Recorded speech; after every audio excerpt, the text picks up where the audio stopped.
Hi! Magandang araw po mga kamagsasaka. Nakita niyo po yung setup ni Sir Erwin Agua, no?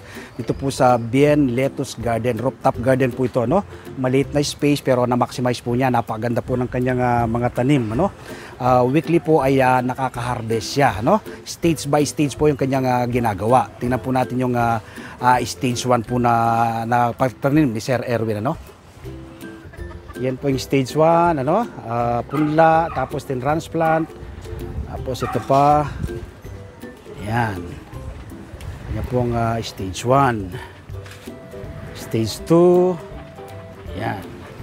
Yan po yung stage 3. Yan. Yan po yung stage 4, no? Naantay ka na lang mag-harvest. So ito po yung final stage.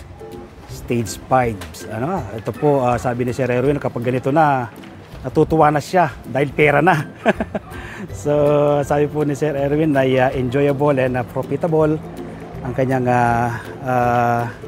ginagawang pag-garden. So magtanim din po tayo, no? Kung nagawa po ni Sir Erwin ang pagtatanim ng ganitong setup, magagawa rin po natin. Ano pong makukuha po ninyo, ma-achieve po ninyo kapag kayo nagtatanim ng ganito?